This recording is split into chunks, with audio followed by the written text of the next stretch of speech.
Hello friends, कैसे हो सब लोग। आई होप सब लोग अच्छे होंगे, बेहतर होंगे और स्वस्थ होंगे। स्वागत है आपका Fairs Cloud learn to lead में। मैं हूं आशु और आज हम डिस्कस करेंगे बहुत ही इंपॉर्टेंट करंट अफेयर 10 सितंबर 2021 के, जिसमें से आप दो बेस्ट इमेजेस देख रहे हो, लेकिन बहुत ही इंपॉर्टेंट करंट अफेयर्स को डिस्कस करने वाले हैं ऑप्शंस के साथ, तो बिल्कुल लास्ट तक देखियो। और साथ ही साथ आप हमारी एप्लीकेशन को डाउनलोड कर सकते हो करियर्स क्लाउड को, जिसका लिंक आपको डिस्क्रिप्शन बॉक्स में मिल जाएगा, और लॉगिन कर सकते हो अपनी ईमेल आईडी के थ्रू। उसके बाद क्रैक करंट अफेयर्स के ऊपर क्लिक करें, 1 साल या फिर 2 साल की सब्सक्रिप्शन आपको मिल जाएगी, जिसका प्राइस बहुत ही कम है। आप खुद हैरान हो जाएंगे कितने कम प्राइस पे हम आपको ये प्रोवाइड कर रहे हैं। और 90 से 95% तक वो करंट अफेयर आपको मिल जाएगा जो कि आपके एग्जाम में आपको मिलेगा। और यही खासियत है अफेयर्स क्लाउड टीम की। लेकिन ये करंट अफेयर आपको किस तरह से कवर करेंगे, डेली सेक्शन मिलेगा। डेली में 3 तरह के सेक्शंस होंगे, एक में डिटेल, एक में क्वेश्चन एंड आंसर फॉर्मेट और एक होगा क्विज, जो कि आप हर रोज हमारी एप्लीकेशन के ऊपर अटेम्प्ट करोगे। नेक्स्ट होगा वीकली करंट अफेयर, जिसमें आपको 3 तरह के करंट अफेयर्स मिलेंगे, detail, question and answer format और एक होगा क्विज, जो कि आप हमारी एप्लीकेशन के ऊपर हर हफ्ते अटेम्प्ट करोगे। एक होगा मंथली करंट अफेयर, जिसमें 4 तरह के सेक्शंस होंगे, डिटेल करंट अफेयर का, क्वेश्चन एंड आंसर फॉर्मेट का, बेस्ट 100 करंट अफेयर वो भी क्वेश्चन एंड आंसर फॉर्मेट में, और पॉकेट पीडीएफ, जिसमें आपको 2 लाइन में 3 लाइन में करंट अफेयर मिल जाएगा, ताकि आप जल्दी जल्दी में करंट अफेयर को क्या कर सको, रिवाइज कर सको। और इसी के साथ आपकी प्रेपरेशन को और अच्छा करने के लिए हम आपको दे रहे हैं टॉपिक वाइज करंट अफेयर। 20 बहुत ही इंपॉर्टेंट टॉपिक्स को कवर कर रहे हैं, ताकि जिस भी पर्टिकुलर टॉपिक से रिलेटेड जितनी भी न्यूज़ हैं वो आपको एक ही पीडीएफ से मिल जाए। तो इसका मतलब किसी भी टॉपिक को अगर रिवाइज करना चाहते हो तो वो यहाँ से कर सकते हो। और अगर आप बैंकिंग के स्टूडेंट हैं तो 3 सेक्शंस आपको मिलेंगे, एक में डिटेल और question and answer format current affairs होंगे बैंकिंग एंड इकोनॉमी के सिर्फ, और एक होगा क्विज। ये आपके लिए बहुत ही फायदेमंद होगा, क्योंकि बैंकिंग एंड इकोनॉमी का आप क्विज लगा सकते हो मंथली बेसिस पे, और जितने भी पूरे महीने में क्वेश्चन होंगे वो सारे के सारे क्विज में कवर्ड होंगे। और जितना भी पास्ट करंट अफेयर है 2021 का, अगर वो आप एक ही पीडीएफ से रिवाइज करना चाहते हो तो एग्जाम पीडीएफ का यूज कर सकते हैं। और स्पेशल करंट अफेयर आपको मिलेगा, जिसमें डिटेल, बजट और इकोनॉमिक सर्वे तो मिल ही जाएगी, लेकिन इसमें आपको एक्सपेक्टेड क्वेश्चन एंड आंसर भी बताए जाएंगे जो बजट और इकोनॉमिक सर्वे से पूछे जा सकते हैं। और दोस्तों एक बात याद रखनी है आपने, कि अगर आप स्टेट का कोई भी एग्जाम दे रहे हो, किसी भी स्टेट का दे रहे हो, तो हम हर स्टेट और यूनियन टेरिटरी के करंट अफेयर कवर कर रहे हैं, मतलब आपको स्टेट करंट अफेयर भी साथ में मिलेंगे। तो ये सारी चीजें दोस्तों आपको एक ही सब्सक्रिप्शन में मिल रही है, कोई अलग अलग प्राइस नहीं आपसे ले रहा। और साथ ही साथ आपने बस इस एप्लीकेशन को डाउनलोड करना है, लॉगिन करना है ईमेल आईडी के थ्रू, और क्रैक करंट अफेयर्स के ऊपर क्लिक करें, ताकि आपको 1 साल की और 2 साल की सब्सक्रिप्शन जो है वो मिल सके। और जो नए स्टूडेंट है जिन्होंने प्रिपरेशन स्टार्ट की है, तो उनको कहना चाहूंगा कि यार वो 2 साल के लिए ट्राई करें, क्योंकि उनके लिए फायदेमंद होगा। और वैसे भी 1 साल और 2 साल के बीच में जो प्राइस का डिफरेंस है वो बहुत ही कम है। और दोनों के ऊपर आपको 10% एक्स्ट्रा डिस्काउंट तो मिल ही रहा है। ASH10 का कोड का यूज करें और आपको एक्स्ट्रा 10% डिस्काउंट मिलेगा। और साथ ही साथ इस ईमेल आईडी का यूज करें, इस नंबर का यूज करें, अगर आपकी कोई भी क्वेरी है उसको दूर किया जाएगा। तो स्टार्ट करते हैं आज का करंट अफेयर 10 सितंबर 2021 का। लेकिन यार सारे बच्चों से मैं रिक्वेस्ट करूंगा कि जितने भी बच्चे इस वीडियो को देखेंगे, बाद में देखेंगे चाहे लाइव देख रहे हैं, लेकिन वीडियो को लाइक, शेयर और सब्सक्राइब जरूर करना है चैनल को। और टेलीग्राम ग्रुप को ज्वाइन कर सकते हो, डिस्क्रिप्शन बॉक्स में लिंक गिवन है। तो मोस्ट इंपॉर्टेंट क्वेश्चन से शुरुआत करते हैं। और पहला क्वेश्चन है, किसको चेयरमैन चुना गया है एक ऑर्गेनाइजेशन का, उस ऑर्गेनाइजेशन का नाम क्या है। Assembly of Asian organisation of supreme audit institution. मतलब यार इसमें याद क्या रखना है कि ये एक ऑडिट इंस्टीट्यूशन है, जिसमें ये जांच की जाती है कि किस तरह से जो है वो कोई चीज़ को मापना है, जांचना है, तो वो ऑडिट इंस्टीट्यूशन है। तो Asian organisation of supreme audit institution में तो किसको चुना जाएगा, अगर आप ऑप्शंस को ध्यान से देखोगे तो याद रखना है जो हमारे कंट्रोलर एंड ऑडिटर जनरल हैं, याद रखोगे, क्योंकि ये इंडिया की पूरे की ऑडिट करते हैं। सेंट्रल गवर्नमेंट के आप कह सकते हो कि एक तरह का देखा जाता है लेखा जोखा, कि किस तरह से सेंट्रल गवर्नमेंट ने पैसा खर्च किया, कहाँ से आया है। और currently controller and auditor general कौन है, GC मुर्मू, मतलब मैं बात कर रहा हूँ गिरीश चंद्र मुर्मू जी की। तो उन्हीं को बनाया गया दोस्तों चेयरमैन कौन सी बॉडी का, Asian organisation of supreme audit institution का। और इनको ये बनाया गया 3 साल के लिए, ये बनेंगे 2024 से लेकर 27 तक, मतलब इस टाइम पीरियड के लिए बनेंगे, क्योंकि इसकी मीटिंग जो है वो 3 साल में एक बार होती है। तो इसका मतलब अभी 2021 से लेके अगर आप कहोगे 24 वाली मीटिंग हो चुकी है, फिर 2024 से लेके 27 वाली होनी थी, तो उसका अभी चुनना पड़ेगा आपको चेयरमैन, तो इसलिए अभी चुना गया है। तो आप यहाँ पे देख सकते हो GC मुर्मू, मतलब गिरीश चंद्र मुर्मू जी का चेहरा, जो कि already controller and auditor general हैं, और साथ में Asian organisation of supreme audit association के भी चेयरमैन बन चुके हैं। और 2024 से लेकर 27 तक है, और इंडिया 2024 की अध्यक्षता करेगा इस मीटिंग की, जो कि 16 नंबर की मीटिंग होगी। ये ऑर्गेनाइजेशन आप कह सकते हो कि अलग अलग कंट्रीज में जो भी इसकी मेंबर कंट्रीज हैं वो आपस में आइडियाज एक्सचेंज करते हैं कि किस तरह से लेखा जोखा जो है वो हम कर सकते हैं ताकि ट्रांसपेरेंसी जो है या पारदर्शिता जो है वो इंक्रीज हो सके। और ये 3 साल में एक बार मिलती है जो मैं बता चुका हूँ। और इस ऑर्गेनाइजेशन की टोटल मेंबर कंट्रीज कितनी है? 47 मेंबर कंट्रीज हैं और इसको बनाया कब गया था? 1979 में। तो याद रखना इस चीज़ को, बहुत इंपॉर्टेंट जो है वो ऑर्गेनाइजेशन है और जीसी मुर्मू नाम बहुत इंपॉर्टेंट है। लेकिन जो बाकी आप और अपॉइंटमेंट्स देख रहे हो ये भी दोस्तों इंपॉर्टेंट हैं। लाइक आप दीपक दास जी का नाम देख रहे हो यहाँ पे, रिसेंटली इनको सीजीए बनाया गया है। याद रखना है सीजीए का मतलब है controller general of accounts. Controller general of accounts Deepak Das बने हैं। धृति बनर्जी, इनको रिसेंटली लगाया गया है डायरेक्टर कौन सी ऑर्गेनाइजेशन का? Zoological survey of India. बहुत इंपॉर्टेंट अपॉइंटमेंट है। Rajiv Gauba cabinet secretary already हैं लेकिन इनका टाइम पीरियड जो है वो एक्सटेंड किया गया है। तो याद रखना है बहुत ही इंपॉर्टेंट अपॉइंटमेंट्स हैं सारी की सारी। अगले क्वेश्चन के ऊपर आते हैं। इंडिया का शेरपा किसको नियुक्त किया गया है G20 के अंदर? तो सबसे पहले दोस्तों इसमें कीवर्ड जो है वो शेरपा ही है। इससे पहले जो शेरपा थे वो कौन थे? सुरेश प्रभु थे। मतलब सुरेश प्रभु को हटा के अब कौन बन गया है? पीयूष वेद प्रकाश गोयल जी बन चुके हैं। मतलब आंसर क्या होगा? सी होगा। लेकिन सारे बच्चों को ये पता होना चाहिए कि यार शेरपा का मतलब क्या होता है। शेरपा उस कंट्री को रिप्रेजेंट करता है दोस्तों जिस कंट्री को उस मीटिंग के अंदर न्योता दिया गया है या उस मीटिंग के अंदर शामिल होना है उस कंट्री ने, तो उस कंट्री को रिप्रेजेंट करने वाला बंदा कौन होता है? शेरपा होता है। तो आप कह सकते हो जो प्राइम मिनिस्टर नरेंद्र मोदी जी हैं उनका शेरपा कौन बन के जाएगा? वो जाएंगे पीयूष गोयल जी, जो कि G20 में इंडिया को रिप्रेजेंट करेंगे। इससे पहले ये पदवी जो है वो किसके पास थी? सुरेश प्रभु जी के पास थी। तो बहुत इंपॉर्टेंट क्वेश्चन को डिस्कस तो कर रहे हैं लेकिन साथ में यहाँ पे G20 के बारे में भी आपने याद रखना है कि 2021 की प्रेसिडेंटशिप दोस्तों किसके पास है? ये है इटली के पास। तो इसका मतलब जितनी भी 2021 की मीटिंग हुई होंगी G20 की वो इटली के अंदर हुई होंगी। 2022 की आपने याद रखना है ये इंडोनेशिया के पास है, इंडोनेशिया के पास है।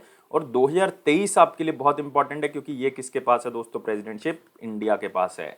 तो आपने याद रखना है इंडिया G20 की समिट को होस्ट करेगा 2023 में। पीयूष गोयल जी को शेरपा अपॉइंट कर दिया गया और बहुत ही मुस्कुराते हुए देख रहे हो क्योंकि शेरपा जो है वो बन चुके हैं और आप देख सकते हो कि किस तरह से मतलब हंस रहे हैं वो। और पीयूष गोयल जी सुरेश प्रभु को जो है वो हटाएंगे इस पोजीशन से। और G20 समिट जो है वो मेन समिट जो है वो अक्टूबर 30-31 में होगी। इटालियन प्रेसिडेंसी के अंदर इटली प्रेसिडेंट है। और G20 की जो 2023 की जो मीटिंग होगी वो इंडिया जो है वो होस्ट करेगा क्योंकि इंडिया के पास प्रेसिडेंटशिप आ जाएगी। और इंडिया जो है वो इसके अंदर खास तरह के पॉलिसी इश्यूज के बारे में बात करेगा जो कि आप कह सकते हो मेन इन्वायरमेंट से रिलेटेड होंगे और अफगानिस्तान पीस से रिलेटेड होंगे। लेकिन दोस्तों आपने G20 के बारे में एक बात याद रखनी है कि इसकी मेंबर कंट्रीज कितनी है। बहुत से बच्चे कंफ्यूज रहते हैं कि 20 यहाँ पे लिखा हो तो 20 कंट्रीज मेंबर होंगे। नहीं, 19 कंट्रीज मेंबर है, 19 कंट्रीज मेंबर है। एक ऑर्गेनाइजेशन है जिसका नाम है यूरोपियन यूनियन। तो ये मिला के कितना हो जाएगा? 20 हो जाएगा। और G20 जो है वो कब बनाया गया? 1999 में बनाया गया और इंडिया स्टार्टिंग से ही इसका मेंबर है। याद रखना है जितनी भी चीजें मैंने आपको बताई हैं। अगले क्वेश्चन के ऊपर आते हैं। अफ्रीका फूड प्राइज 2021 जो है वो किसने जीता है? तो अफ्रीका के अंदर कुछ ऐसा किया होगा जिसके अंदर लोगों को जो है वो हेल्प हुई होगी या आप कह सकते हो एग्रीकल्चर के अंदर कुछ बेनिफिट हुआ होगा। और वो ऑर्गेनाइजेशन हमारे पास कौन सी है? इक्री सैट। तो याद रखोगे बी इसका आंसर होगा। ये एक तेलंगाना बेस्ड जो है वो इंस्टीट्यूशन है या आप कह सकते हो हैदराबाद बेस्ड एक इंस्टीट्यूशन है जिसका नाम क्या है? इक्री सैट। और इक्री सैट का मतलब क्या है? International crop research institute. ICRI का मतलब है, सैट का मतलब है semi arid tropics. Semi arid tropics. तो international crop research institute of the semi arid tropics, इसको मिला है ये अवार्ड अफ्रीका फूड प्राइज 2021। और ये एक हैदराबाद बेस्ड इंस्टीट्यूशन है, मैं बता चुका हूँ इनको ये अवार्ड मिला है। लेकिन बात याद रखनी है आपने क्यों मिला है? क्योंकि इन्होंने सब सहारन अफ्रीका के अंदर जहाँ पे आप कह सकते हो कि डेजर्ट एरिया है, थोड़ी बहुत बारिश भी होती है, लेकिन वहाँ पे फूड सिक्योरिटी को इन्होंने एश्योर किया है। क्या किया इन्होंने? वहाँ पे अलग अलग तरह की वैरायटीज जो हैं वो लेग्यूम्स की वो उन्होंने इस्टेब्लिश की हैं। जैसे कि आप कह सकते हो वहाँ पे बीन्स की वैरायटी को इस्टेब्लिश किया है, वहाँ पे ग्राउंडनट या आप कह सकते हो कि जो हमारी मूंगफली है उसकी अलग वैरायटी को किया है, सोयाबीन हो गया उसकी अलग वैरायटी को वहाँ पे पैदा किया है, जिसके कारण वहाँ पे जो किसान हैं या वहाँ के जो फार्मर्स हैं उनको बहुत ज़्यादा बेनिफिट मिला। ऑलमोस्ट 25 मिलियन किसान जो छोटे किसान हैं उनको वहाँ पे बहुत ज़्यादा फायदा मिला है क्योंकि वहाँ पे बारिश बहुत कम होती है और ये सारी वैरायटीज़ जो हैं वो कम पानी में भी हो सकती हैं। इस तरह की वैरायटीज़ को डेवलप किया गया है ताकि वहां पे किसानों को फायदा हो सके। तो इसलिए ये अवार्ड अफ्रीका फूड प्राइज जो है वो किसको मिलता है, इक्री सैट को मिलता है। या आप सिर्फ याद करें सेमी एरिड ट्रॉपिक्स का एक इंस्टीट्यूशन है जो कि हैदराबाद में है। लेकिन दोस्तों एक बात इसमें और याद रखोगे, जो बाकी ऑप्शंस आप यहाँ पे देख रहे हो लाइक बहुत ही इंपॉर्टेंट है ये। डॉक्टर शकुंतला हरक सिंह थिलस्टेड का आप नाम देख रहे हो यहाँ पे, इनको मिला था वर्ल्ड फूड प्राइज, बहुत ही इंपॉर्टेंट है, वर्ल्ड फूड प्राइज 2021। ये तो है अफ्रीका फूड प्राइज, एक होता है world food prize, world level पे दिया जाता है। और ये इनकी अलग अलग तरह की अप्रोच, न्यूट्रिशनल सेंसिटिव अप्रोच आप कह सकते हो एक्वाकल्चर और फूड सिस्टम के लिए, इसलिए उनको ये अवार्ड मिला। Indian council of agriculture research को एक अवार्ड मिला था भूमि बोल, याद रखना है क्या नाम है उसका, मैं लिख देता हूं यहाँ पे, भूमि बोल। भूमि बोल वर्ल्ड सॉइल डे 2020 अवार्ड, जो कि किसकी तरफ से दिया गया था, फूड एंड एग्रीकल्चर ऑर्गेनाइजेशन की तरफ से दिया गया था। याद रखना है भूमि बोल वर्ल्ड सॉइल डे 2020 अवार्ड ये मिला था ICAR मतलब Indian council of agriculture research को। रतनलाल दोस्तों, जैसे world food prize 2021 doctor Shakuntala को मिला है, ऐसे रतनलाल को मिला था वर्ल्ड फूड प्राइज 2020। तो बहुत इंपॉर्टेंट है। तो अगले क्वेश्चन के ऊपर आते हैं इसी के साथ। अगला क्वेश्चन है हमारे पास, मोस्ट इंपॉर्टेंट क्वेश्चन सारे कवर कर चुके हैं, वेरी इंपॉर्टेंट क्वेश्चंस के ऊपर आते हैं। लेकिन वीडियो को यार लाइक जरूर कर दें, शेयर जरूर कर दें, चैनल को सब्सक्राइब जरूर कर दें और टेलीग्राम चैनल को ज्वाइन कर लें डिस्क्रिप्शन बॉक्स लिंक से। और क्वेश्चन क्या है, who is appointed as the new chairman cum managing director of the United India insurance company. तो मोस्ट इंपॉर्टेंट में नहीं कवर कर रहे क्योंकि एक इंश्योरेंस कंपनी है यूनाइटेड इंडिया इंश्योरेंस कंपनी, और वो भी हम कह सकते हैं कि लाइक मोस्ट इंपॉर्टेंट में कवर करने वाला क्वेश्चन नहीं था, क्योंकि एक इंश्योरेंस कंपनी ऐसी है जो कि बाद में इस्टेब्लिश की गई है। मतलब जो सबसे इंपॉर्टेंट कंपनीज हैं वो LIC है, GIC है, तो वो सबसे इंपॉर्टेंट इंश्योरेंस कंपनीज हैं। तो इसमें जो चेयरमैन और मैनेजिंग डायरेक्टर लगाए गए हैं वो सत्यजीत त्रिपाठी लगाए गए हैं। कौन लगाए गए हैं, सी आंसर होगा। कितने साल के लिए लगाए गए हैं दोस्तों, 3 साल के लिए उनको अपॉइंट किया गया है। तो आप देख सकते हो Satyajit Tripathi appointed as chairman and managing director in the United India insurance company limited. इससे पहले जो यूनाइटेड इंडिया इंश्योरेंस लिमिटेड के जो चेयरमैन और मैनेजिंग डायरेक्टर थे वो थे गिरीश राधा कृष्णन, लेकिन अब उनको हटा के जो है वो कौन बन गया, सत्यजीत त्रिपाठी बन चुके हैं। लेकिन दोस्तों बाकी अपॉइंटमेंट्स बहुत इंपॉर्टेंट है, लाइक नकुल चोपड़ा आप यहाँ पे देख रहे हो।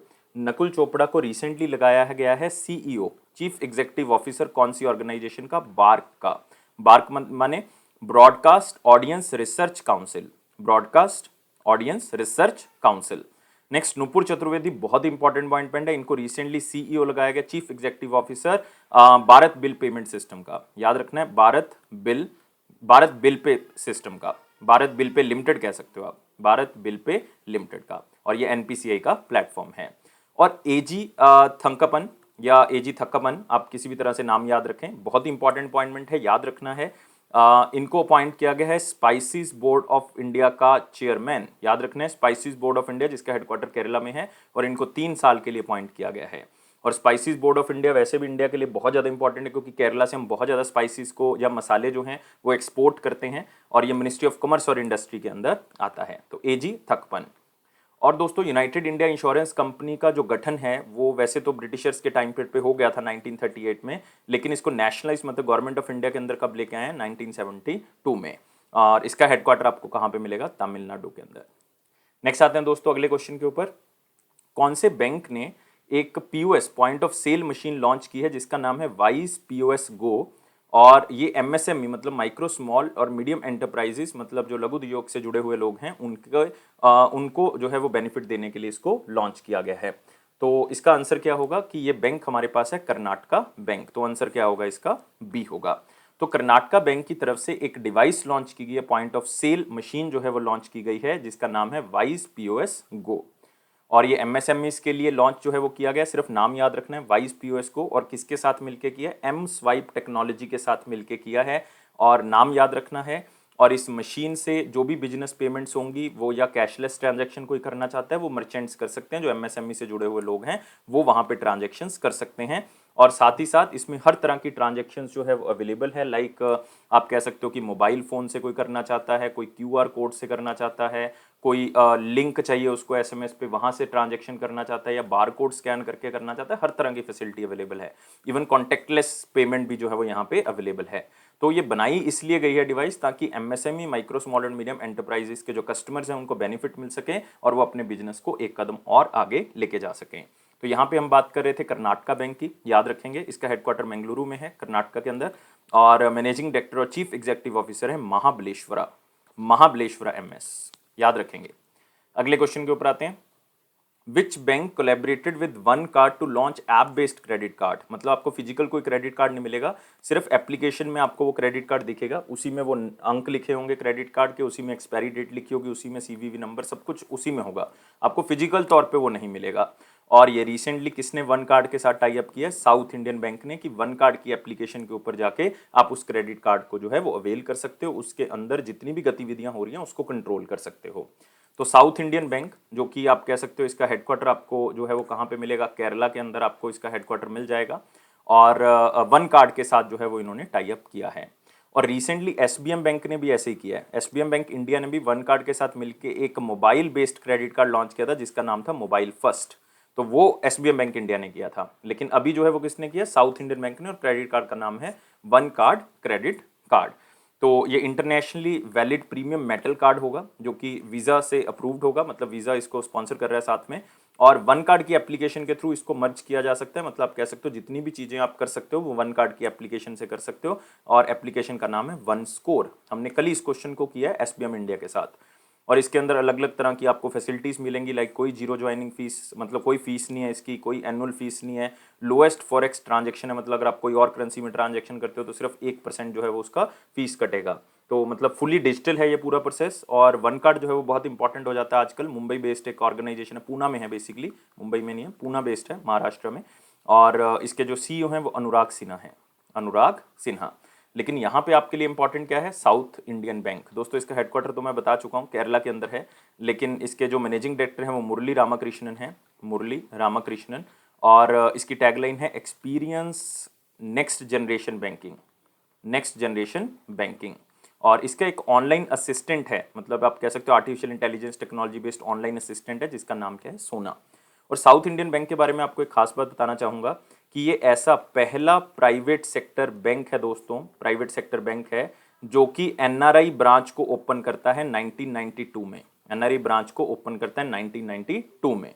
और ये ऐसा भी पहला प्राइवेट सेक्टर बैंक है दोस्तों जो कि आरबीआई की परमिशन से एक करेंसी चेस्ट भी ओपन करता है, आरबीआई के बिहाफ पे एक करेंसी चेस्ट को ओपन करता है, वो भी 1992 में। तो याद रखोगे साउथ इंडियन बैंक, इंपॉर्टेंट हो जाता है हमारे लिए। नेक्स्ट आते हैं दोस्तों अगला क्वेश्चन की फाइनेंशियल टेक्नोलॉजिकल एक स्टार्टअप है जिसका नाम है लैंडिंग कार्ट, नाम से पता लग रहा है पैसे को लैंड कर रहे हैं। Partner with which bank to offer customise overdraft facility to micro small and medium enterprises. तो एमएसएमईज के लिए पहले हमने एक मशीन चला दी, पॉइंट ऑफ सेल मशीन आप कह सकते हो, जिसका नाम था wise point of sale go machine, और वो किसकी मदद से चलाई थी? एम स्वाइप की मदद से।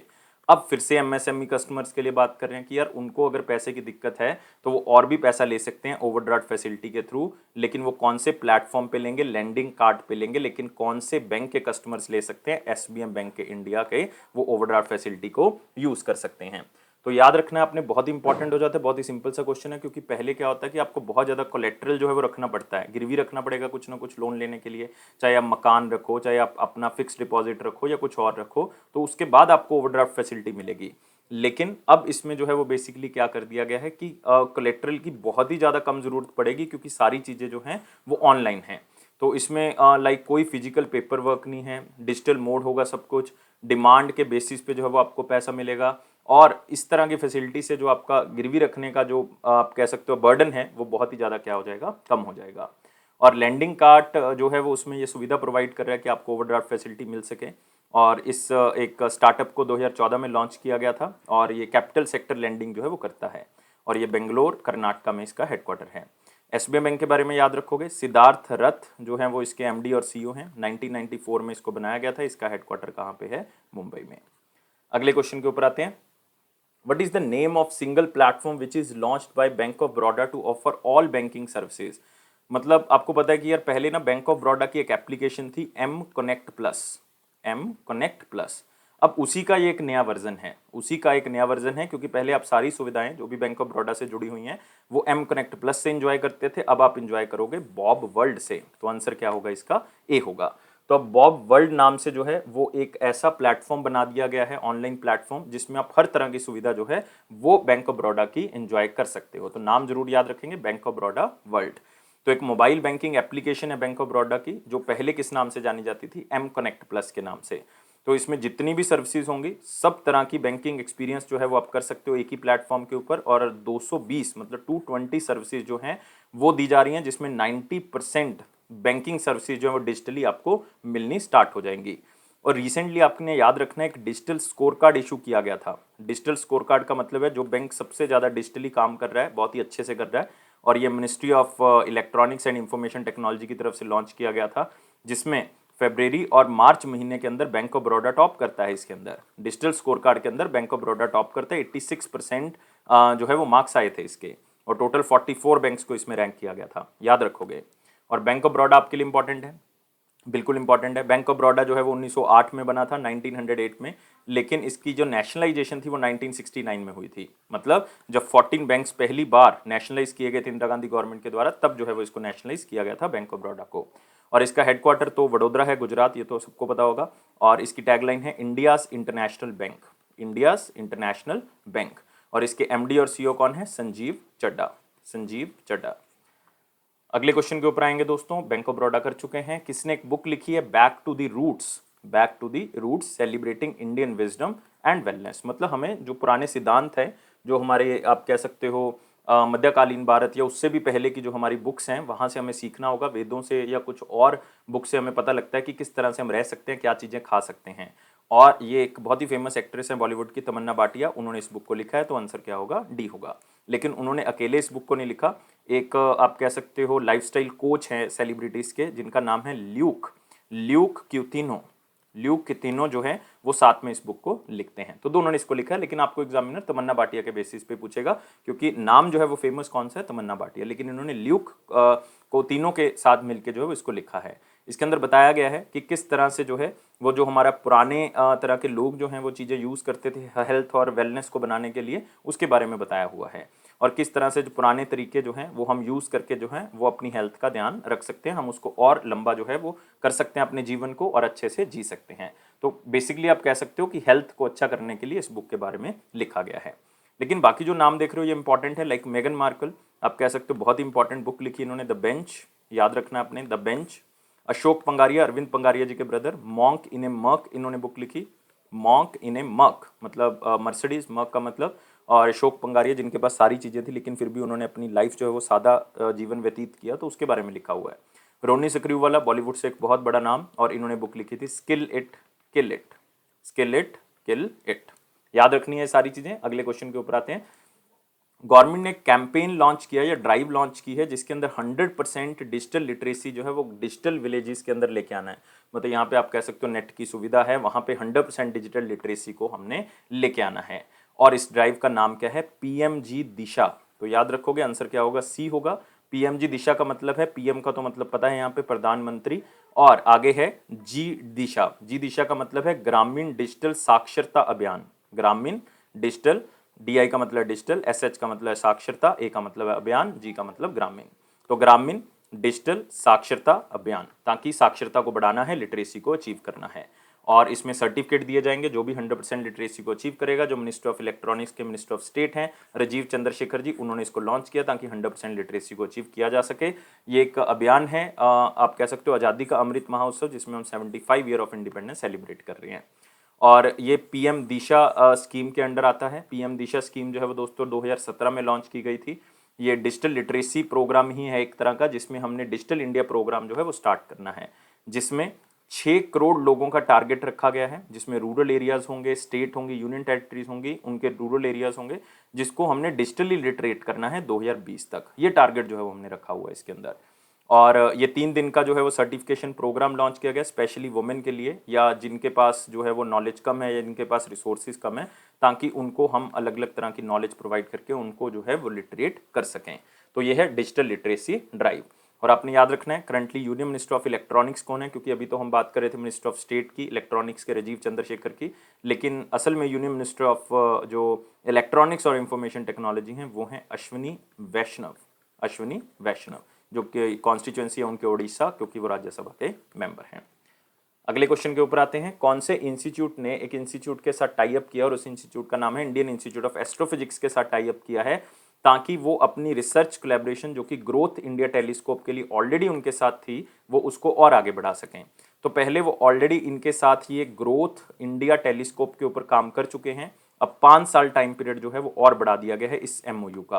तो याद रखना है, ऑलरेडी ये टाई अप था 2018 से। 2018 में इन्होंने एक टेलीस्कोप का निर्माण किया था, ग्रोथ इंडिया टेलीस्कोप। और ये कहाँ पे लगाया गया है? ये लद्दाख के अंदर जो है वो हमने रखा हुआ है। वहाँ से हम बहुत सी स्टडीज़ जो हैं वो इसके माध्यम से करते हैं। और इन दोनों इंस्टीट्यूशन ने ही इसको डेवलप किया, आईआईटी बॉम्बे और इंडियन इंस्टीट्यूट ऑफ एस्ट्रोफिजिक्स ने। और आपने याद रखना है, इंडियन इंस्टीट्यूट ऑफ एस्ट्रोफिजिक्स जो है वो दोस्तों कहाँ पे स्थित है, ये भी जो है वो अपने साथ में याद रख लेना, क्योंकि ये भी आपको पूछा जा सकता है। ये है बेंगलुरु के अंदर। कहाँ पे है? बेंगलोर में, कर्नाटका में। तो दोनों ने टाई अप किया ग्रोथ इंडिया टेलीस्कोप के लिए, और ये 5 साल का टाई अप जो है वो उन्होंने किया है। और आईआईटी बॉम्बे के जो स्टूडेंट्स हैं ऑलरेडी इस टेलीस्कोप के लिए और भी कई तरह की चीज़ें जो हैं वो बना रहे हैं, ताकि कोई भी तरह की दिक्कत जो है वो हमें आगे ना आए।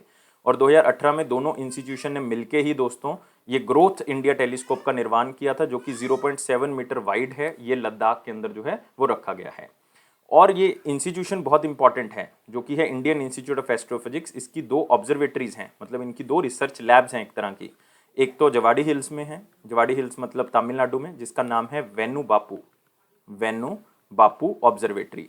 और एक इनकी ऑब्जर्वेटरी है ले के अंदर, ले मतलब लद्दाख के अंदर, जिसका नाम है Indian astronomical observatory, Indian astronomical observatory.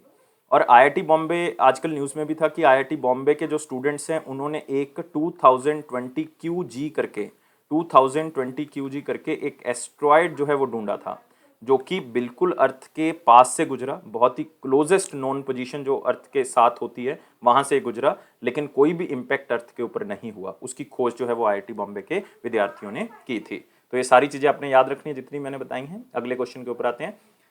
एक ग्रुप है दोस्तों जिसका नाम है NSCN खापलांग। इन्होंने एक सीज फायर एग्रीमेंट जो है वो सेंट्रल गवर्नमेंट के साथ साइन कर लिया कि अब हम कोई भी जो है वो वायलेंस नहीं करेंगे, कोई भी धक्का मुक्की नहीं करेंगे किसी के साथ, कोई भी मारेंगे नहीं किसी को। और ये एक्सट्रीमिस्ट ग्रुप आपने बताना है कि कौन सी स्टेट से बिलोंग करता है। तो बहुत इंपॉर्टेंट हो जाता है। सबसे पहले अगर आपको इसका मतलब पता है तो आप बता सकते हो कि वो कौन सी स्टेट से बिलोंग करते हैं। तो आप यहाँ पे देख सकते हो कि इसका नाम है national socialist council of Nagaland Khaplang. तो एक बहुत ही फेमस ग्रुप है जो कि निक्की सुमी इसको लीड करते हैं। निक्की सुमी दोस्तों वो बंदा है जिसके ऊपर नेशनल इन्वेस्टिगेशन एजेंसी ने 10 लाख रुपए का रिवॉर्ड रखा हुआ था, मतलब वांटेड थे एक तरह के। तो इन्होंने अब गवर्नमेंट के साथ टाई अप भी कर लिया है कि मतलब हम कोई भी जो है वो अब झगड़ा नहीं करेंगे। तो लाइक इनका जो ये वांटिंग वाला सिस्टम है वो भी यहाँ पे खत्म हो जाता है। तो अदरवाइज 10 लाख रुपए का रिवॉर्ड जो रखा हुआ था। तो अब अगर ये सीज फायर एग्रीमेंट हो गया है तो नागालैंड जो है उसको पीसफुल बनाने में सरकार एक कदम और आगे जो है वो बढ़ चुकी है। लेकिन आपको थोड़ा सा बता देता हूं कि ये जो national socialist council of Nagaland Khaplang है, इसका मेन मकसद क्या था, ये डिमांड क्या कर रहे थे? ये डिमांड कर रहे थे ग्रेटर नागालिम की। ग्रेटर नागालिम वो एरिया होगा जिसमें आप कह सकते हो वो सॉवरेन स्टेट होगी, जिसमें इंडिया की गवर्नमेंट काम नहीं करेगी, मतलब उनके रूल्स काम नहीं करेंगे।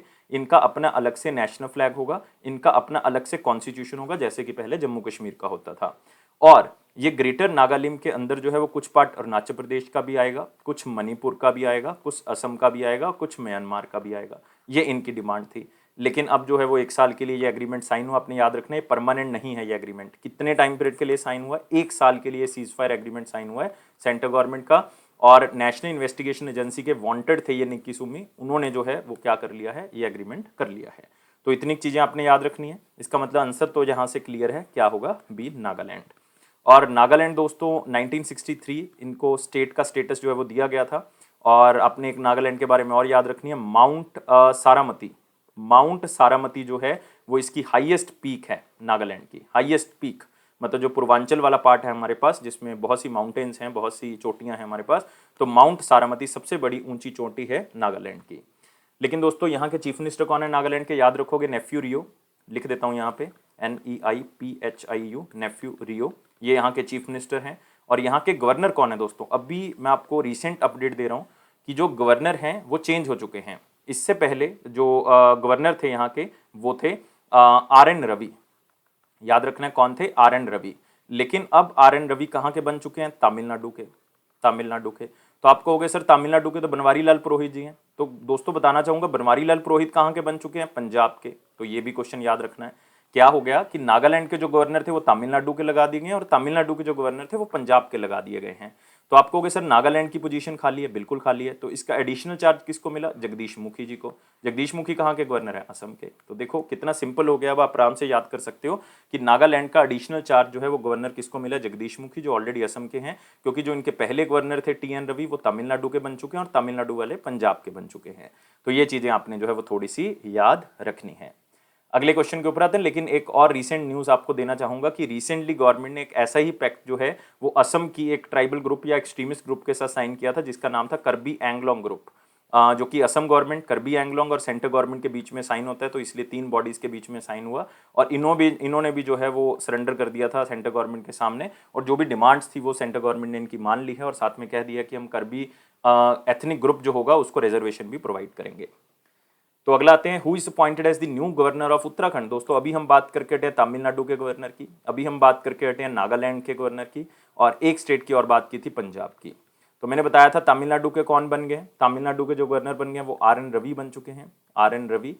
और नागालैंड के गवर्नर जो हैं वो जगदीश मुखी हैं, एडिशनल चार्ज ही अभी परमानेंट लगाया जाएगा। पंजाब के बनवारी लाल पुरोहित हैं। तो यहाँ पे अब नया गवर्नर चुनना बहुत ही आसान हो गया ऑप्शन के अंदर।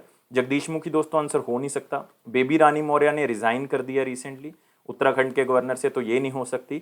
RN रवि मैं बता ही चुका हूँ तमिलनाडु के लग चुके हैं। तो अभी हमने पूछा उत्तराखंड के, तो एक ही बचा है, लेफ्टिनेंट जनरल गुरमीत सिंह जो है वो लगाए गए हैं। तो याद रखना है उत्तराखंड के नए गवर्नर कौन होंगे, लेफ्टिनेंट जनरल गुरमीत सिंह, और ये आप कह सकते हो deputy chief of army retire हुए हैं, तो उनको गवर्नर लगाया गया उत्तराखंड का। बेबी रानी मौर्य जो यहाँ पे काम कर रही थी ऑलरेडी 2018 से गवर्नर थी, लेकिन 2023 में आप कह सकते हो टाइम पीरियड पूरा होना था अगर आप 5 साल का लेके चल रहे हैं यहाँ पे, लेकिन 2021 में इन्होंने 3 साल का कार्यकाल पूरा करके रिजाइन कर दिया है। और उत्तर प्रदेश के इलेक्शन है तो शायद इनको वहाँ पे जो है वो लेके जाया जाएगा, क्योंकि ऑलरेडी ये पहली महिला मेयर रह चुकी हैं आगरा की, उत्तर प्रदेश के अंदर। तो याद रखना है फर्स्ट महिला मेयर जो आगरा की रह चुकी हैं वो बेबी रानी मौर्य ही थी, और फायदा मिल सकता है बीजेपी को बेबी रानी मौर्य का यूपी में जाने का। तो अगले क्वेश्चन के ऊपर आते हैं, और यहाँ पे आप देख सकते हो बेबी रानी मौर्य जी ने रिजाइन कर दिया है। अगला है रामनाथ कोविंद जी ने एक प्रेसिडेंट कॉलर दे दिया है किसको, इंडियन नेवल एविएशन को प्राइज के तौर पे, और ये INS हंसा पे दिया गया जो कि गोवा में स्थित है। तो आप कह सकते हो रामनाथ कोविंद जी ने एक प्रेसिडेंट कॉलर, तो आपने याद रखना है प्रेसिडेंट कॉलर का मतलब क्या है। प्रेसिडेंट कॉलर का मतलब होता है कि एक रिकॉग्नाइजेशन है, एक सम्मानित किया जाता है कि यार इन्होंने बहुत अच्छे से जो है वो काम किया है, जब शांति थी या जब वॉर थी, दोनों टाइम पीरियड पे। तो ये मिला है इंडियन नेवल एविएशन को, मतलब आप कह सकते हो कि हमारी जो जल सेना है वो उनको सम्मानित किया गया INS हंसा पे, जो कि कहाँ पे स्थित है, गोवा में स्थित है। और दोस्तों इस हाईएस्ट ऑनर है ये, जो कि आप कह सकते हो किसी भी मिलिट्री यूनिट को दिया जाता है जो कि उन्होंने बहुत ही अच्छे से सर्विस की हो नेशन की, जिसमें पीस के टाइम पीरियड पे या वॉर के टाइम पीरियड पे। इस टाइम पीरियड पे एक बुक भी जो है वो रिलीज की गई है जिसका मतलब है फ्लाई नेवी फ्लाई, और ये प्रेसिडेंट रामनाथ कोविंद जी ने ही रिलीज की है। और इस बुक का मेन मकसद जो है वो यही था कि किस तरह से इंडियन नेवी के अंदर जो है वो एविएशन सेक्टर जो है बड़ा है। हमने हेलीकॉप्टर्स को अक्वायर किया, हमने अलग अलग चीज़ों को अक्वायर किया, हमारे पास लड़ाकू जहाज आए हैं नेवी के पास जो कि वो यूज़ कर सकते हैं समुंदर से ही। तो इस तरह के जो चेंजेस आए हैं वो यहाँ पे बताए हुए हैं।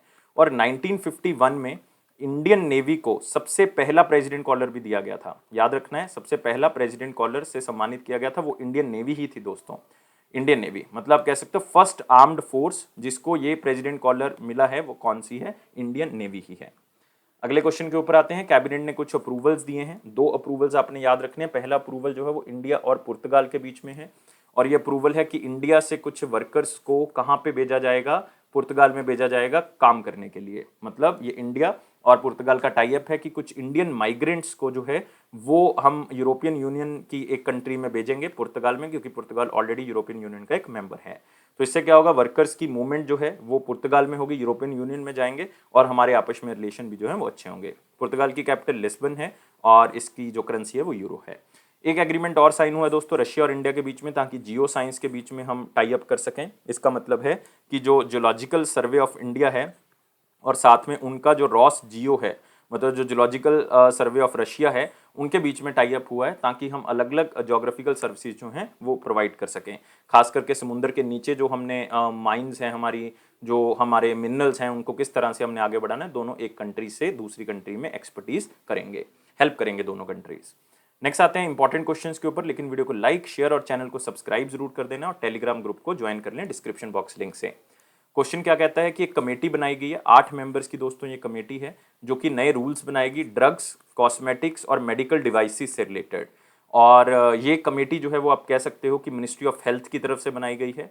मिनिस्ट्री ऑफ हेल्थ मतलब मनसुख मंडाविया जी की मैं बात कर रहा हूँ। और ये कमेटी बनाई गई है वीजी सोमानी के अध्यक्षता के अंदर। मतलब ये अध्यक्ष होंगे इसके, जो कि खुद डायरेक्टर कंट्रोलर, आप कह सकते हो drugs controller general of India हैं, DCGI, drugs controller general of India. इनकी अध्यक्षता में ये कमेटी बनाई गई है। ये अपनी रिपोर्ट नवंबर के लास्ट में जो है वो देगी 2021 में, ताकि अलग अलग तरह के जो एक्ट हैं उनको देखा जा सके और ड्रग्स, कॉस्मेटिक और मेडिकल डिवाइसेस से रिलेटेड कोई नई जानकारी जो है वो दी जा सके। लेकिन बाकी जो आप यहाँ पे कमेटीज देख रहे हो, थोड़ा सा इसको याद रखें अगर आप बैंकिंग के स्टूडेंट हैं। जैसे कि आप देख सकते हो निरंजन भट्ट, ये कमेटी जो है वो Niranjan Bhatt committee supreme court की तरफ से बनाई गई थी, और इसका मेन काम था कि ड्राफ्ट करना था एक बिल जो था मीडिएशन बिल, मीडिएशन लॉ, कि हम मिडल में कोई भी डिस्प्यूट को किस तरह से सॉल्व कर सकते हैं, मतलब बीच में आके हम किस तरह से कोई डिस्प्यूट जो है वो सॉल्व कर सकते हैं। NS विश्वनाथन कमेटी दोस्तों RBI की तरफ से बनाई गई थी, याद रखना है, ये अर्बन कोऑपरेटिव बैंक्स की इंप्रूवमेंट के लिए बनाई गई थी, अर्बन कोऑपरेटिव बैंक्स को इंप्रूव करने के लिए। KV कामत कमेटी, ये भी RBI की तरफ से बनाई गई थी दोस्तों, ये कोविड-19 के टाइम पे बनाई गई थी। इस कमेटी का मेन काम था कि स्टेट्स का जो रेजोल्यूशन प्लान है, स्टेट्स को किस तरह से हमने उबारना है कोविड-19 के इफेक्ट से, उसके बारे में इन्होंने रिकमेंडेशन देनी थी। ऑलरेडी ये रिपोर्ट सबमिट कर चुके हैं। तो यहाँ पे आप देख सकते हो गवर्नमेंट ने एक पैनल कॉन्स्टिट्यूट किया 8 मेंबर्स का, जिसकी अध्यक्षता कौन करेंगे, VG सोमानी। अगला आते हैं दोस्तों साइरस पोंचा, नाम को जरूर याद रखेंगे। साइरस पोंचा को वाइस प्रेसिडेंट बनाया गया एशियन स्क्वैश फेडरेशन का। बहुत ही इंपॉर्टेंट नाम है, क्योंकि ऑलरेडी जो है वो इनको द्रोणाचार्य अवार्ड जो है वो मिल चुका है। द्रोणाचार्य अवार्ड आपको पता है कि स्पोर्ट्स के अंदर जो कोच हैं उनको सबसे हाईएस्ट अवार्ड जो मिलता है वो द्रोणाचार्य अवार्ड मिलते हैं। इनको 2015 में मिल चुका है। ये नेशनल, इंडिया की नेशनल जो कोच हैं स्क्वैश टीम के, तो सेक्रेटरी जनरल रह चुके हैं squash rackets federation of India के, ये भी आपने याद रखना है। और ये 2019 से इसी काम पे जो हैं वो लगे हुए हैं, सेक्रेटरी जनरल हैं squash rackets federation of India के। और दोस्तों इनको वाइस प्रेसिडेंट बनाया गया है एशियन स्क्वैश फेडरेशन का। याद रखना, इससे पहले 2 इंडियन इस पोजीशन पे रह चुके हैं, एक N रामाचंद्रन और एक का नाम है देवेंद्रनाथ सरंगी, लेकिन आपको नाम याद रखने की जरूरत नहीं है। और ये तीसरे हैं साइरस पोंचा। लेकिन एक बात और याद रखेंगे, इनके प्रेसिडेंट कौन है, प्रेसिडेंट है डेविड मुई। डेविड मुई जो कि हांगकांग से बिलोंग करते हैं, उनका दूसरा टर्म जो है वो स्टार्ट हो गया, मतलब उन्हीं को कॉन्टिन्यूसली जो है वो इलेक्ट किया गया दूसरी बार। तो ये मतलब थोड़ा सा याद रखना है। और जो डेविड पोंचा है इनको 4 साल के लिए इलेक्ट किया गया है। अगला क्वेश्चन आते हैं, एयर चीफ मार्शल भदौरिया जी ने एक सिंपोजियम जो है वो अटेंड किया, एक मीटिंग अटेंड की है जिसको कहा गया PACS मीटिंग। PACS जो है वो इंपॉर्टेंट है word, Pacific air chief symposium. Pacific air chief symposium मतलब जो पैसिफिक ओशन के साथ या इंडियन ओशन या इंडियन पैसिफिक ओशन का जो रीजन है उसमें सिक्योरिटी को और इम्प्रूव करने के लिए जो इंडो पैसिफिक कंट्रीज हैं वो इसमें शामिल होते हैं, उनके जो एयर चीफ हैं वो शामिल होते हैं। तो इसमें एक तो United states of America plus 11 और कंट्रीज हैं जिनके एयर चीफ जो है वो कहाँ पे पहुंचे, हवाई आइलैंड पे पहुंचे, जो कि यूनाइटेड स्टेट्स ऑफ अमेरिका का है। और वहाँ पे जो है वो इन्होंने अलग अलग तरह की जो है वो डिस्कशन की है, जैसे कि हमने रीजनल सिक्योरिटी को कैसे बढ़ाना है, हमने ह्यूमैनिटेरियन असिस्टेंस, जब भी किसी तरह की कोई प्रॉब्लम होगी किसी कंट्री में तो किस तरह से हमने मदद करनी है। तो ये सिर्फ आपने इतना का याद रखना है। और इसका थीम क्या था, enduring cooperation towards regional stability, ताकि हमने अपने अपने एरिया में जो है वो स्टेबल होना है। RBI ने यूको बैंक का जो प्रॉम्प्ट करेक्टिव एक्शन है वो रिस्ट्रिक्शंस को हटा दिया है। तो मैं आपको बताना चाहूँगा ये प्रॉम्प्ट करेक्टिव एक्शन RBI की तरफ से बनाया गया था 2017 में, कि जो बैंक्स का बहुत ज़्यादा नॉन परफॉर्मिंग एसेट है, लोन दिया हुआ है लेकिन वापस नहीं आया, वो बहुत ज़्यादा है, मतलब नेगेटिव रिटर्न है, नेगेटिव जो है वो प्रॉफिट हो रहा है उनको, तो मतलब लॉस हो रहा है आप सिंपल कह सकते हो, तो उनको प्रॉम्प्ट करेक्टिव एक्शन के अंदर रखा जाता है। तो यूको बैंक 4 साल से था इसी एक्शन के अंदर जब से ये बना था 2017 में, लेकिन अब इनको रिमूव कर दिया क्योंकि इनका पिछले साल का प्रॉफिट जो है वो बहुत अच्छा रहा, तो इसलिए हटा दिया गया। अब सिर्फ 2 बैंक रह चुके हैं इस प्रॉम्प्ट करेक्टिव एक्शन के अंदर। एक तो रह चुका है इंडियन ओवरसीज बैंक, याद रख सकते हो इंडियन ओवरसीज बैंक, एक रह चुका है सेंट्रल बैंक ऑफ इंडिया। ये दोनों बैंक रह चुके हैं बस अभी इसके अंदर। नेक्स्ट, उत्तराखंड के गवर्नर जो है बेबी रानी मौर्य को हटा दिया गया है, मतलब आप कह सकते हो उन्होंने रिजाइन कर दिया गया, हटा गया वर्ड जो है वो थोड़ा सा नेगेटिव हो जाएगा, तो इन्होंने रिजाइन कर दिया, जनरली ये रिजाइन नहीं करते हैं। और लेफ्टिनेंट जनरल गुरमीत सिंह जो है वो इनके क्या बनाए गए हैं, नए गवर्नर बनाए गए हैं। तो ये तो आप याद रखोगे। अगला है हमारे पास एक फ्रेंच फुटबॉलर हैं दोस्तों जिनका नाम है जीन पेरी एडम्स, उनका देहांत हो गया, सिर्फ याद रखना है नाम, जीन पेरी एडम। कौन सी गेम से संबंधित है, फुटबॉल से। कौन सी कंट्री से खेलते थे, फ्रांस से खेलते थे, लेकिन इनका जन्म जो है वो कहाँ पे हुआ था, सेनेगल में हुआ था, वेस्टर्न अफ्रीका में कंट्री है, वहाँ पे जन्म हुआ था, लेकिन आपने याद रखना है फ्रांस के प्लेयर थे। और 1972 से लेकर 1976 में 22 जो गेम्स हैं इन्होंने खेली हैं फ्रांस के ओर से। Next, international day to protect education from attack 2021 9 सितंबर को मनाया जाता है, और ये अवेयरनेस क्रिएट करता है कि हमने एजुकेशन को बचा के रखना है किसी भी तरह के अटैक से। लाइक आप कह सकते हो कि अफगानिस्तान में अभी अटैक्स हो रहे हैं, तो उसमें बच्चों की एजुकेशन या किसी भी तरह की एजुकेशन को इफेक्ट हो रहा है, तो हमने उसको बचाना है। तो मतलब हमने किसी भी सिचुएशन में, खास करके जो आर्मी के कन्फ्लिक्ट होते हैं, मिलिट्री कन्फ्लिक्ट होते हैं, उसमें बच्चों की एजुकेशन में कोई डिफिकल्टी ना आए, तो उससे हमने उनको बचाना है। और ये दूसरी बार ये दिन मनाया जा रहा है, मतलब पता है कि पहली बार फिर 2020 में मनाया गया होगा, तो सिंपल है, तो याद रखना है 9 सितंबर। नेक्स्ट, हिमालयन दिवस 2021 सितंबर 9, ये आपसे पूछा जा सकता है कौन सी स्टेट सेलिब्रेट करती है। उत्तराखंड दोस्तों इसको सेलिब्रेट करता है। उत्तराखंड की आज हम 2 बार बात कर चुके हैं, एक तो गवर्नर याद रखोगे बेबी रानी मौर्य जी रिजाइन कर चुके हैं, और दूसरा है इनका दिवस 9 सितंबर को। तो उसी से याद कर लो कि 9 सितंबर को ही जो है बेबी रानी मौर्य जो है वो रिजाइन कर गई, और उसको उनकी जगह पे जो है वो गुरमीत सिंह जी को लगा दिया गया। लेकिन हिमालयन दिवस जो है ये हिमालयन कल्चर को प्रमोट करता है, और हिमालयस की सिग्निफिकेंस क्या, उसकी हमारे इंडिया के लिए जो है वो आप कह सकते हो कि योगदान है उसका, उसको सेलिब्रेट करते हैं। और उनकी अलग बायोडाइवर्सिटी, हिली एरियाज को प्रिजर्व करने के बारे में ये मनाया जाता है, जो हिमालयन इकोसिस्टम है उसको बचाने के बारे में ये मनाया जाता है। और ये डिक्लेयर किया था दोस्तों 2014 में, जो उस टाइम पे उत्तराखंड के चीफ मिनिस्टर थे हरीश रावत जी, उन्होंने उसको जो है वो स्टार्ट करवाया था, और 2015 में पहली बार मनाया गया था। स्पेशली ये न्यूज़ कवर कर रहा हूँ उत्तराखंड के स्टूडेंट्स के लिए। और अगला क्वेश्चन है हमारे पास, क्वेश्चन ऑफ द डे 9 सितंबर 2021 का क्वेश्चन क्या कहता है, which of the following is an open market operation of the RBI. तो अगर आपने मॉनेटरी पॉलिसी को बहुत ध्यान से पढ़ा है तो मेरे ख्याल से आप इस क्वेश्चन का आंसर आराम से दे सकते थे कि क्या हो सकता है। इस क्वेश्चन का आंसर है buying and selling of shares, नहीं हो सकता, शेयर्स के बारे में कोई बात नहीं हो रही।